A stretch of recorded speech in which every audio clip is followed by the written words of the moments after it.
Very good morning. Welcome to BRK the first edition. ఇదే మనకి ఈరోజు వార్తాపత్రిక ఈనాడు తీసుకోవటం జరిగింది. అండ్ ఫస్ట్ మున్సిపాలిటీ ఎన్నికలు చాలా రసవత్తరంగా జరుగుతున్నాయి. ఇప్పుడు ఈ ముఖ్యాంశాలకి సంబంధించి పూర్తి విశ్లేషణ అందించడానికి మనతో పాటు జూమ్ లైవ్లో అందుబాటులో ఉన్నారు పొలిటికల్ అనలిస్ట్ బండారు రామ్మోహన్ గారు. నమస్కారం రామ్మోహన్ రావు గారు.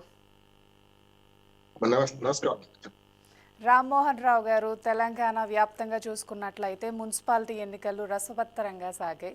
ఈ కార్పొరేషన్లకి మున్సిపాలిటీలకి సంబంధించి మహిళలే ఎక్కువ శాతం ఓటు హక్కును వినియోగించుకోవటం జరిగింది.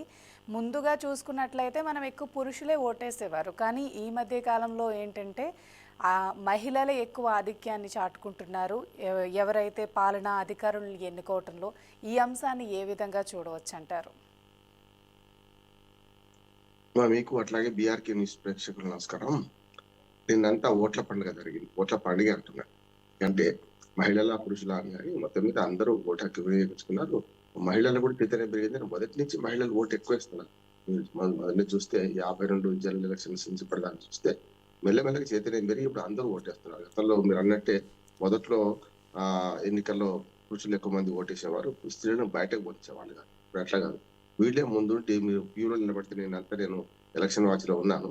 నేను అంత ఆల్మోస్ట్ ఆల్ రాష్ట్రంలో 4 చోట్ల తిరిగితే అంతటా కూడా ఈ మీరు అన్నట్టు మహిళా చైతన్యం వెలివిచ్చింది. ఓటర్లను కూడా ఇప్పుడు మనకున్న ఈ మున్సిపల్ ఎలక్షన్ లో 53 లక్షల మంది ఓటర్లు ఉంటే సుమారు 1 లక్ష మంది ఓటర్ల వరకు మహిళలు ఎక్కువ మంది ఉన్నారు. నమోదు చేసుకున్న వాళ్ళు చూసుకుంటే అట్లా చూసుకుంటే నిన్నంతా కూడా పోలింగ్ ఎప్పుడు కూడా మా ఫస్ట్ పంచాయతీలో 90% దాకా అయింది. 86 నుంచి 87% దాకా అయింది కదా. పంచాయతీలో ఉన్న చైతన్యం మున్సిపాలిటీలో కనపడదు, పట్టణాల్లో కనపడదు. పట్టణాల్లో చూసిన 76% మాత్రమే పోలింగ్. అంటే ఎంత దాదాపు 25% బయటకు రాలే. ఇంకా దానిలో 2 కారణాలు ఉండొచ్చు. ఒకటి చనిపోయిన వాళ్ళు ఉండొచ్చు, రెండోది అక్కడ ఊళ్ళో లేని వాళ్ళు ఉండొచ్చు. ఎక్కడనో తీసుకొచ్చి అప్పుడు కూడా చాలా ప్రయత్నం చేశారు. ఏంటంటే ప్రతి ఓటు కీలకమని చెప్పి ఎక్కడెక్కడో ఉన్న వాళ్ళని కూడా బస్సు ఛార్జీలు ఇచ్చి, అవసరమైతే విమాన ఛార్జీలు ఇచ్చి పిలిపించారు. చూస్తే గల్ఫ్ కంట్రీస్ లో ఉన్న వాళ్ళైతే ఎట్టికి పోయినట్టు ఉంటుంది, చుట్టాలను చూసినట్టు ఉంటుందని సామెతం. కనుక ఎట్లాగూ పోవనుకుంటున్నాం, డబ్బులు వాళ్ళే చెల్లిస్తున్నారు అని చెప్పి వేరే ప్రాంతాల్లో దేశాల్లో ఉన్న వాళ్ళు కూడా వచ్చి ఓటేసిపోయిన సందర్భం చూసాం. కానీ అంత 75-76% దాటలేదు కదా. అట్లా చూసుకుంటే మరి ఓవరాల్ గా చూస్తే 77 ఉన్నట్టుంది. కొన్ని చోట్ల దాదాపు 90% దాకా పోలేని కొన్ని ప్రాంతాలు ఉన్నాయి. కానీ అది మున్సిపాలిటీలో ఉంది. కార్పొరేషన్లకు వస్తే మాత్రం అత్యధికంగా నల్గొండ జిల్లా, అత్యల్పంగా నిజామాబాద్ జిల్లా, అంత 60% కూడా దాటలేదు చూసినాం. అంటే మీరు వరుస చూస్తే గ్రామాల్లో ఎక్కువ మంది పోటీలు పాల్గొంటారు. అది మన పంచాయతీ ఎన్నికలు నిరూపితమైంది. మున్సిపాలిటీ మన పట్టణాల్లో కొంచెం అంతకంటే తక్కువ 75-76% దాటలేదు. ఇప్పుడు నగరాలకు వస్తే మనకంతా కూడా 65-70% అవుతుంది. అంటే ఒక నల్గొండ మున్సిపాలిటీ చూసుకుంటే అవి ఓవరాల్ గా చూస్తే 70% కూడా 65-70% కూడా దాటలేదు మొత్తం నగరాలు. అంటే ఎప్పుడైతే పెద్ద నగరాలకు వచ్చే కల్లా 2 లోపాలు ఉన్నాయి. ఎలక్షన్ ఓటింగ్ పోకపోవడానికి. మధ్యతరగతి, ఎబో మిడిల్ క్లాస్ వీళ్ళందరూ కూడా మేము ఓటే అన్న ప్యూలో నిలబడాలనే ఒకటి ఉంటది. రెండోది కొంచెం తక్కువ, అంటే ఎక్కువ మంది 2-3 చోట్ల ఓట్లు ఉన్న వాళ్ళు ఉంటారు. నగరాల్లో ఉంటది, గ్రామాల్లో ఉంటది, పట్టణాల్లో ఉంటది. అట్లా కూడా దానివల్ల కాకపోవచ్చు. చనిపోయిన వాళ్ళ ఓట్లు కూడా కీలకంగా ఉన్నాయి అంటారు అనే ఇందులో.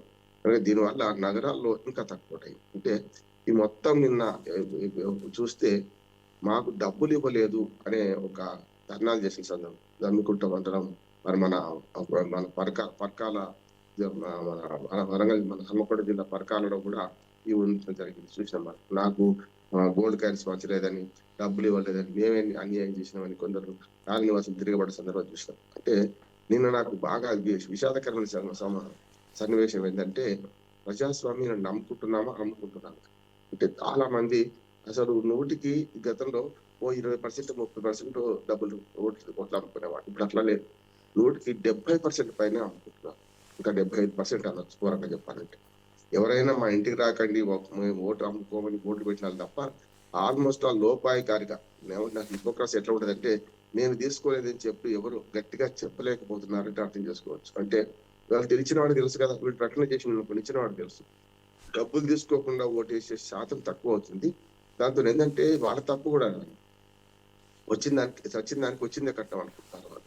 ఏదో రకంగా మా ఇంటి దాకా రాలేదెందుకు అని మొన్న చూస్తే మీరు తలుపులు బార్లా తెరిచి 12-1 గంట దాకా కూడా ఎవరైనా వస్తారేమో, ఏదైనా గోల్డ్ కాయిన్ ఇస్తారేమో అనే ఎదురు చూసే తప్ప ఉన్నాయి. తప్పు వాళ్ళది కాదు, పంచే వాళ్ళది అంటుంది. ఇప్పటికి కూడా పంచేవాడు నలుగురు, తీసుకునేవాడు లక్షలాది మంది. లక్షలాది మంది మారాలన్నా, పంచేవాళ్ళు మారాలంటే పంచేవాళ్ళే మారాలి. సమస్య లేదు. అందరం ఇవ్వం అనుకోని అందరూ ప్రతిజ్ఞ చేయండి. ఎవరు ఇవ్వని ఎందుకు రారో చెప్తాను ఓటర్లు. అందుకని చేయాల్సింది ఇక్కడి నుంచి మార్పు. చాలా మంది ప్రజలను అవమానిస్తున్నారు. ప్రజలు దొంగలు ఈ మాట మాట్లాడుతున్నారు. తప్పు. ఇచ్చేవాడు ఏం చేస్తున్నాడంటే ఇప్పుడు ఇచ్చేవాడు అందరూ బాగా డబ్బులు ఇచ్చిన వాడు గెలవడం లేదమ్మా. నిన్న సుమారు ఒక్కొక్క ఓటుకు నేను అతిశయోక్తి చెప్పడం లేదు. 10,000 దాకా కూడా జరిగింది. చాలా మంది ఎక్కువ చెప్తున్నారు కానీ నేను 1000 నుంచి 10,000 ఆయా పంచాయతీని మున్సిపాలిటీని బట్టి అక్కడ కోటా బట్టిని బట్టి పంచిన సందర్భం చూసినాం.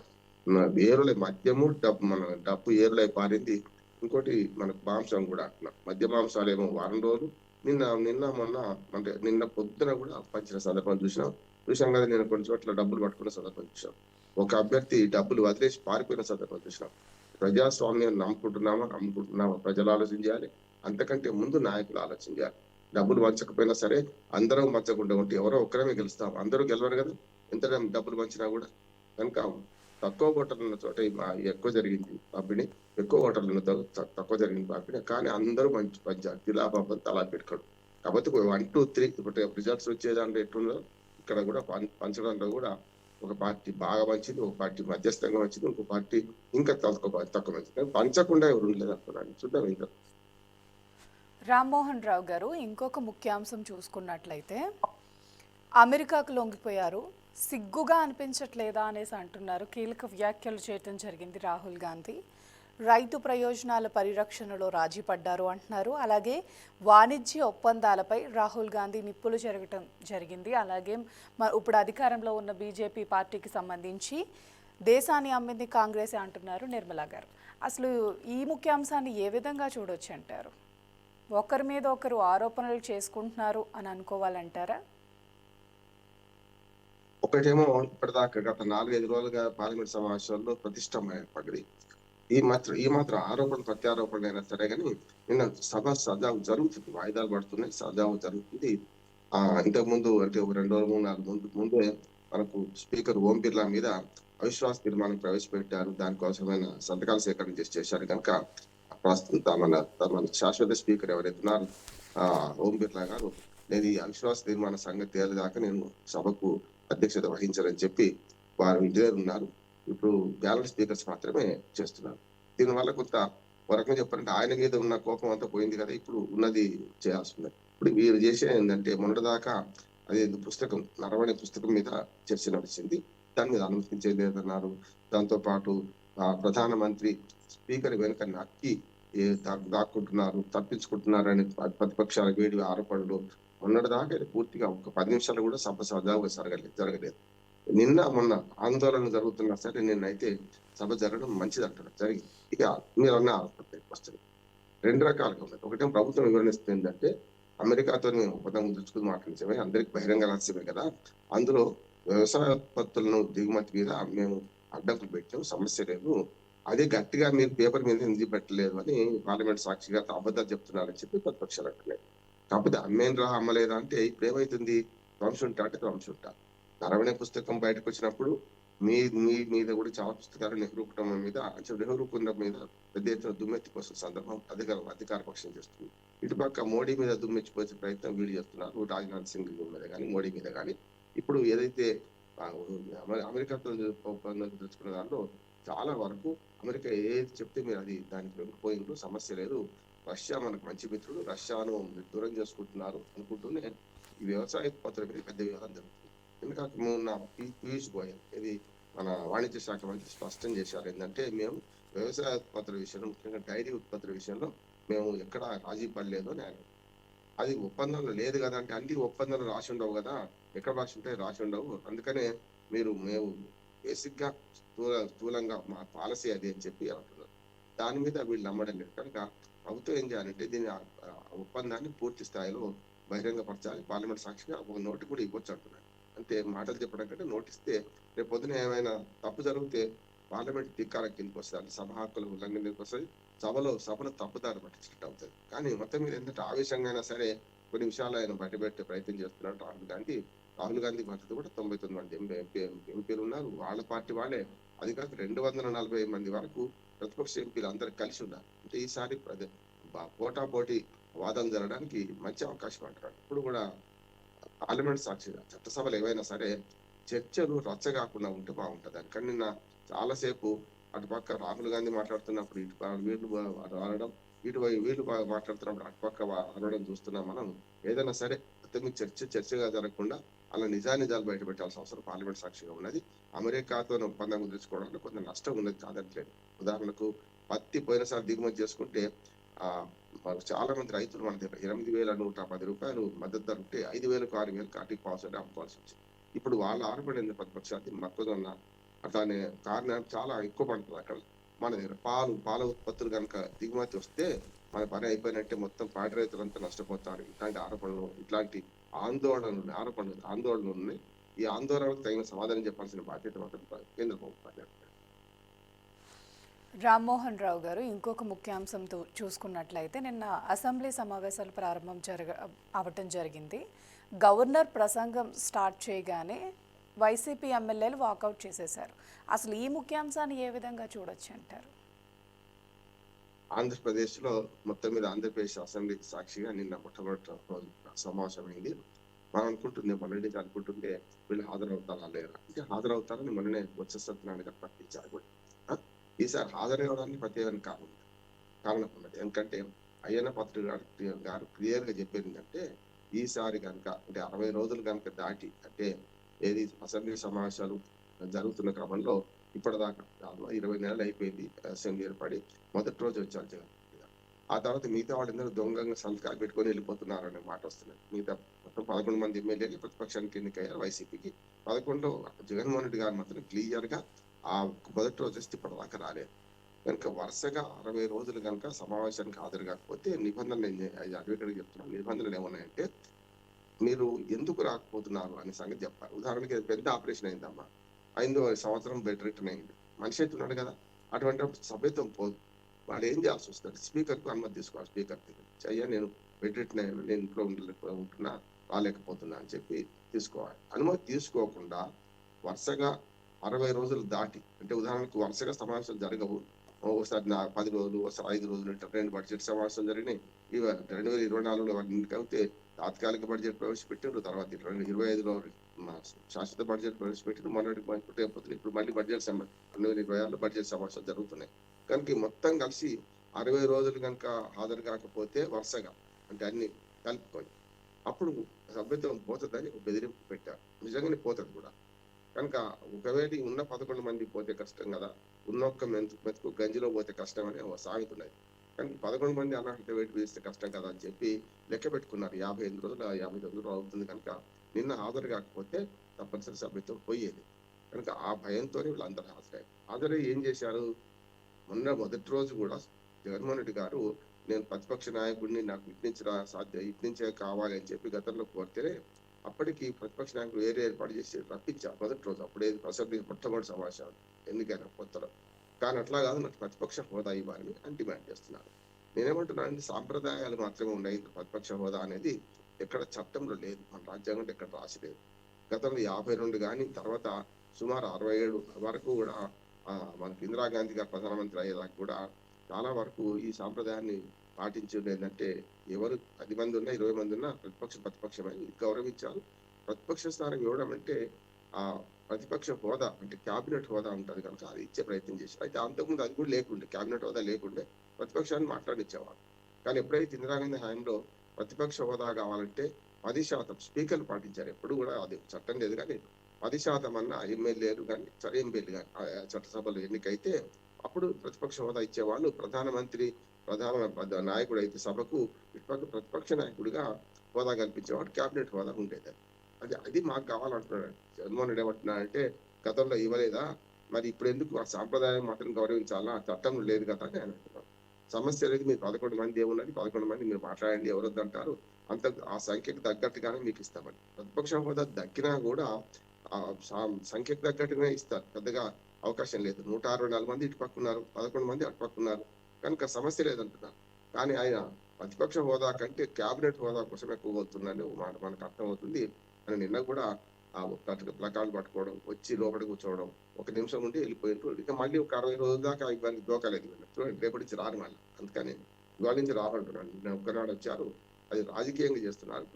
ప్రతిపక్ష నాయకుడు నా విజ్ఞప్తి ఏంటంటే ప్రజా సమస్యల మీద మాట్లాడడానికి కానీ మంచి ప్రజోపకరమైన చట్టాలు చేయడానికి అసెంబ్లీ కంటే మంచి వేదిక లేదు, చట్టసభల కంటే మంచి వేదిక లేదు, దానికి ఉన్న గౌరవం వేరే అంటున్నాను.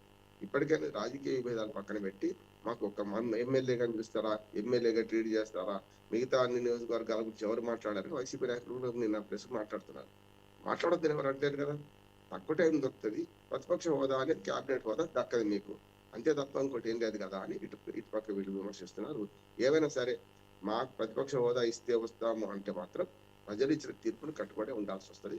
అసెంబ్లీకి రావాలని తెలంగాణలో కేసీఆర్ రాకపోయినా అదే అంటున్నాను, వాళ్ళ ఆంధ్రప్రదేశ్లో మనకు జగన్మోహన్ రెడ్డి గారు రాకపోయినా అదే అంటున్నాడు. సమస్య లేదు, రావాలి, ప్రజా సమస్యలు చర్చించాలి, రికార్డ్ అవుతాయి కనుక ప్రజా బాహుళ్యంలో మీరు పోరాటం చేయండి, ఎవరొద్దన్నాడు అక్కడ మీరు అవసరమైన విమర్శ చేయండి, కానీ చట్టపరంగా కొన్ని అంశాలలో కీలకమైన సూచనలు నిర్మాణాత్మక అంటే రామ్మోహన్ రావు గారు చేయాల్సిన అవసరం ఉంది. వస్తేనే బాగుండేది. చెప్పండి. రామ్మోహన్ రావు గారు, ఏపీ పాలిటిక్స్ ఇంత రసవత్తరంగా మారటానికి గల కారణాలు ఏంటంటారు? ఇప్పుడు వాళ్ళు ప్రతిపక్ష హోదా అడగటానికి గల కారణాలు, మేము ప్రశ్నించే హక్కు ఉండదు, విపక్ష నాయకుడిగా నాకు ప్రతిపక్ష హోదా ఉంటే నేను మాట్లాడటానికి ఎక్కువ సమయం ఉంటుంది, నేను వాళ్ళు ఏది అడిగినా నేను దానికి సమాధానం చెప్తాను అని రెడీగా ఉన్నప్పుడు జగన్మోహన్ రెడ్డి ప్రతిపక్ష హోదా ఇవ్వటానికి వాళ్ళకి అభ్యంతరం ఏంటి అసలు? రసవత్తరం ఏం జరుగుతులేదు, దుర్మార్గంగా రచ్చ జరుగుతుంది, చూస్తున్నాం కదా. రచ్చనే రసవత్తరం అంటే ఇప్పుడు ఉంటుందంటే వాద ప్రతివాదాలు ప్రజలకు అర్థమయ్యే విధంగా, ప్రజలు అర్థం చేసుకునే విధంగా ఈ ఇద్దరు ఒకరి మీద ఒకరు విమర్శ చేసుకున్నప్పుడు, సద్విమర్శ చేసుకున్నప్పుడు ఏం కాదు. ప్రతిపక్ష నాయకుడిగా గౌరవం ఇవ్వడం ఎవరొద్దట్లేదు, కానీ సమయం మాత్రం 11 మంది దక్కే సమయం దక్కుతున్నారు. సమస్య అది కదా, 11 మందికి దక్కే సమయం దక్కుతుంది. ప్రత్యర్థికు పార్లమెంట్ లో 44 సీట్లతో కాంగ్రెస్ పార్టీకి అంతే టైం ఇచ్చారు. ఎక్కడైనా సరే స్పీకర్ ఏం చేస్తారంటే ఉన్న సభ్యుల్ని విడదీసి వాళ్ళకి ఎంత సమయం కేటాయించాలని చేస్తారు. అంత తక్కువ సమయం ఇస్తే తప్పే స్పీకర్ని, కానీ అంతకంటే 10 నిమిషాలు ఎక్కువనే ఇస్తా అంటున్నారు కదా. అంటే సమయం కోసమా లేకపోతే హోదా కోసమా అనే సమస్య వస్తుంది. హోదా కోసం అయితే వాళ్ళు తలకి కింద తపస్సు చేసినా వీళ్ళు ఇవ్వరు, ఎందుకంటే రాజకీయంగా చూస్తున్నారు కనుక. అది సాంప్రదాయంగా మన రాజ్యాంగంలో ఎక్కడా లేదు కదా, అంటే అది ఇవ్వడం వేరు, వాళ్ళు ఇష్టం ఉంటే ఇవ్వచ్చు, లేకపోతే లేదు.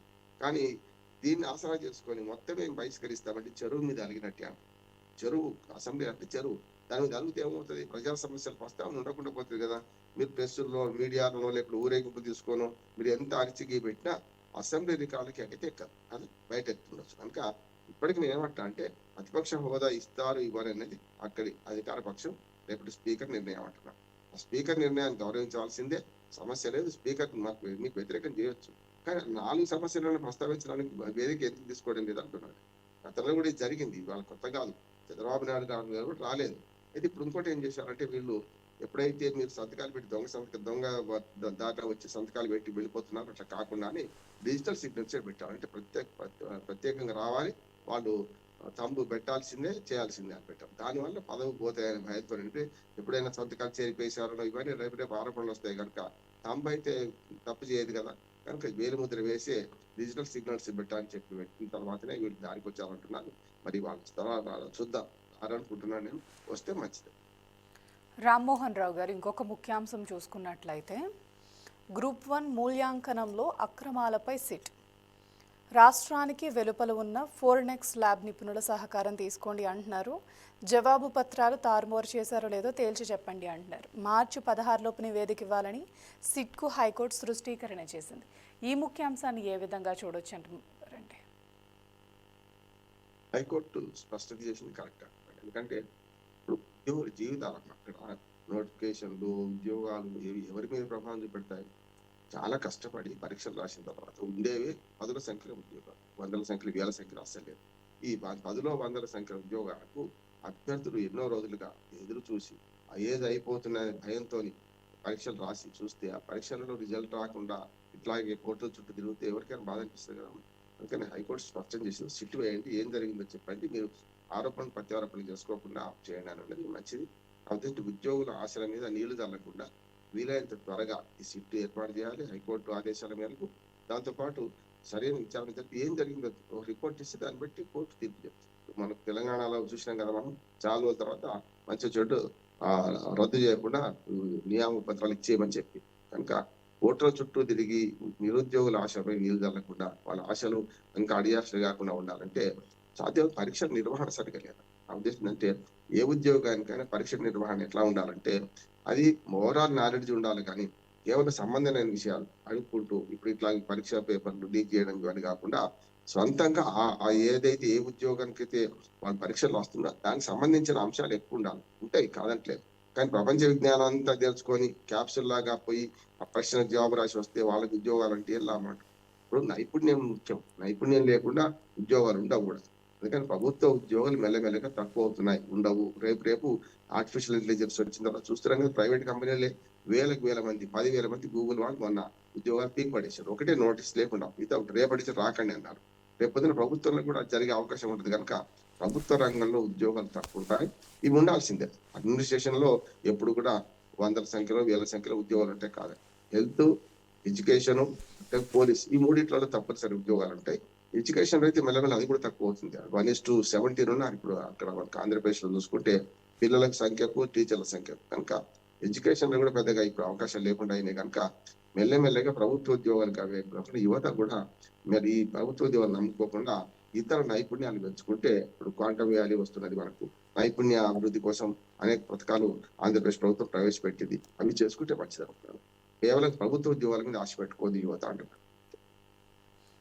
రామ్మోహన్ రావు గారు, ఇంకొక ముఖ్యాంశం చూసుకున్నట్లయితే ఏపీలో RRR పునర్నిర్మాణం, పునరుద్ధరణ, అభ్యుదయంతో ముందుకు సాగుతోవడం జరుగుతుంది.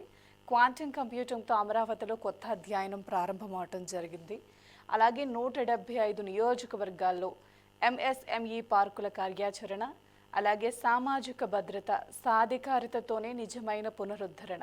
OBA సభల ఉమ్మడి భేటీలో గవర్నర్ అబ్దుల్ నజీర్ ప్రసంగం. ఈ ముఖ్యాంశాన్ని ఏ విధంగా చూడొచ్చంటారు?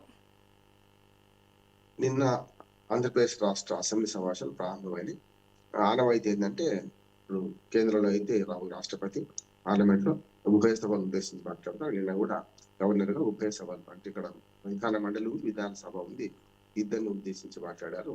ఎప్పుడు కూడా గవర్నర్ అని మై గవర్నమెంట్ అంటారు. గవర్నర్ అనేవాడు మొత్తం గవర్నమెంట్ కు పెద్ద. యాక్చువల్ గా ముఖ్యమంత్రి కానీ ప్రధానమంత్రి కానీ ఆయా సభలకు నాయకులు మాత్రమే. అంటే ప్రభుత్వం ఎవరిపై మీద నడుస్తుంది సంతకాలన్నీ కూడా పాలనా సంతకాలన్నీ కూడా అపాయింట్మెంట్లు కానీ లేకపోతే జీవోలు కానీ గవర్నర్ మీద వస్తాయి. కనుక గవర్నర్ గారు ఉభయ సభలను ఉద్దేశించి నిన్న మాట్లాడిన దాంట్లో మాట్లాడుతున్నంతసేపు ఓపిక పట్టే చూసాం కదా వైసీపీ సభ్యులు గొడవ పెడుతూనే ఉన్నారు. ఇంకా అంటే మై గవర్నమెంట్ అనుకుంటూ RRR గురించి చెప్పారు. పరిపాలన గాడిన పడ్డదని చెప్పారు. 2019 నుంచి 24 వరకు ఏం జరిగిందో చెప్పింది మొత్తం ఆయన ప్రసంగంలో. ఇప్పుడు గాడిన పడుతుంది 20 నెలలుగా. ఇవన్నీ క్వాంటమ్ వ్యాలీ దానికోసం నైపుణ్య అభివృద్ధి కోసం ఏం ప్రయత్నం చేస్తుంది, ఈ ప్రభుత్వం ఏం చేస్తుంది చెప్తాం. అంటే ప్రభుత్వం రాసిచ్చిన ప్రసంగాన్ని చదువుతారు. ఎప్పుడు చూస్తున్నాం ఈ మధ్యన గవర్నర్లకు ఆయా రాష్ట్ర ప్రభుత్వాలు పడకపోవడం. తమిళనాడు ఏం జరిగిందో చూసినాం కదా, ఒకే ముక్కతో మనకు వెళ్ళిపోయాడు గవర్నర్. అట్లా కాకుండా అబ్దుల్ నజీర్ గారు కానీ తెలంగాణలో మనకు జస్టిదేవవర్మ గారు కానీ మొత్తం మీద మన తెలుగు రాష్ట్రంలో గవర్నర్లు కొంచెం సమయమే పాటిస్తున్నారు.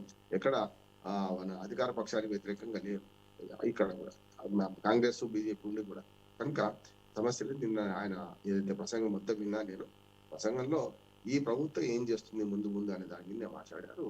అబ్దుల్ నజీర్ గారి ప్రసంగంలో ముందులే మంచి కాలం ముందున అనే ఆశావాహ దృక్పథంతో మాట్లాడారు. ఉందా లేదా అనేది ప్రతిపక్షాలు అనుమానం వ్యక్తం చేస్తున్నారు. మంచి కాలం కాదు చెడు కాలం వచ్చిందని చెప్పి ఆయన ప్రతిపక్షాలు అంటున్నాయి. ఆయన మాట్లాడినంతసేపు డిస్టర్బ్ చేసే ప్రయత్నం చేస్తారు. ఇది సభా గౌరవం కాదంటున్నాడు. మీ రాజకీయాలను చూసుకోండి కానీ గవర్నర్ గారు మాట్లాడుతున్నంతసేపు అయినా క్రమశిక్షణతో ఉంటే బాగుండేది.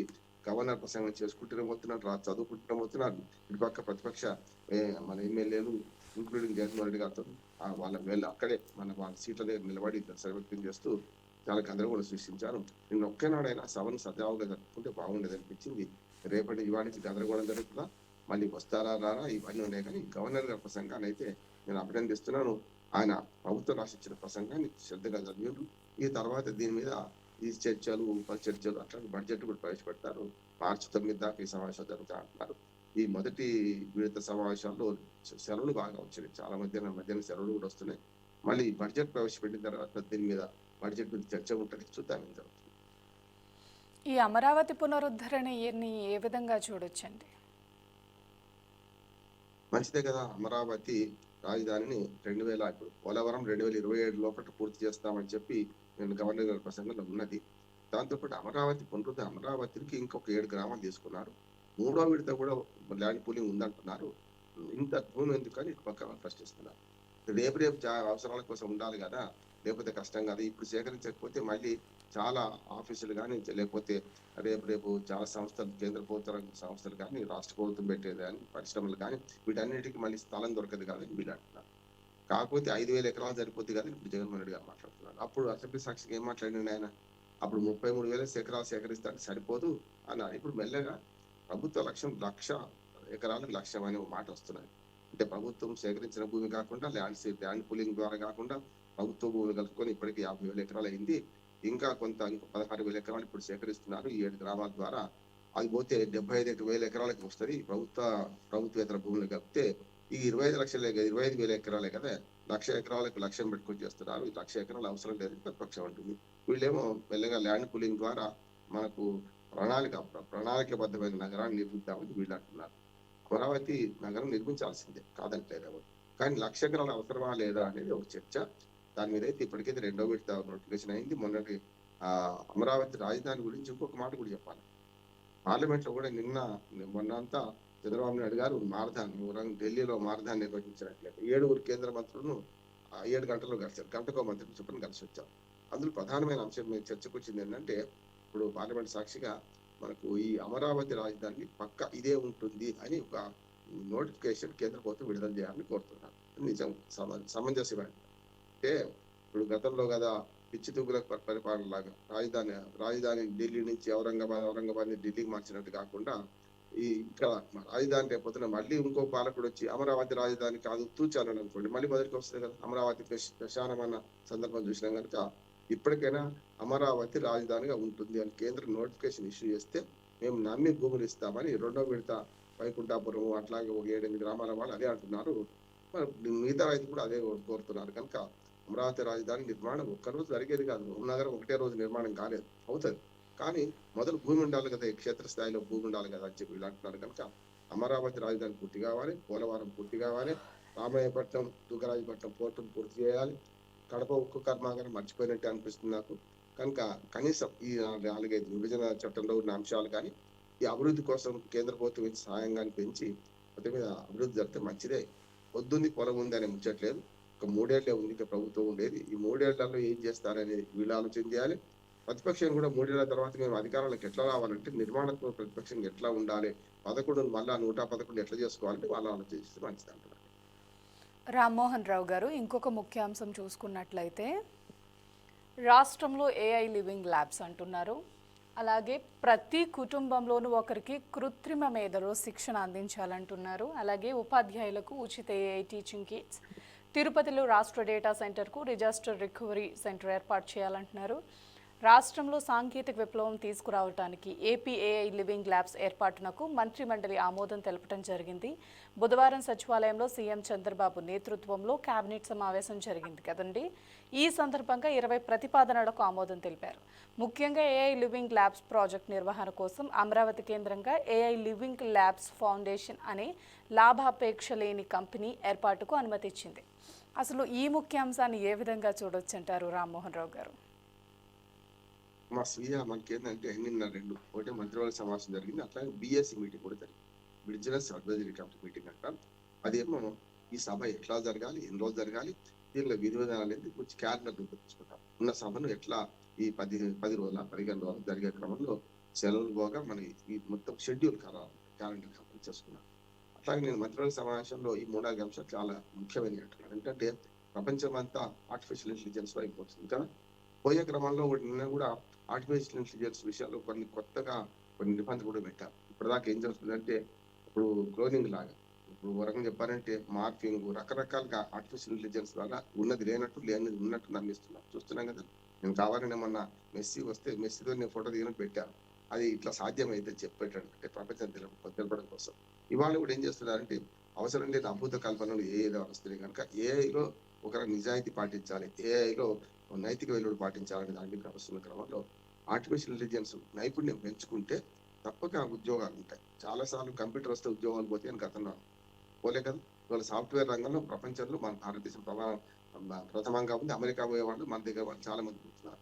ఇది కూడా ఆర్టిఫిషియల్ ఇంటెలిజెన్స్ నైపుణ్యం పెంచుకోవడానికి నైపుణ్యాభివృద్ధి కోసం తిరుపతిలో ఆ సెంటర్ పెట్టడం, మన గూగుల్ డేటా సెంటర్ విశాఖపట్నం రావడం, ఇవన్నీ ఒక రకంగా ఆహ్వానించదగ్గదే.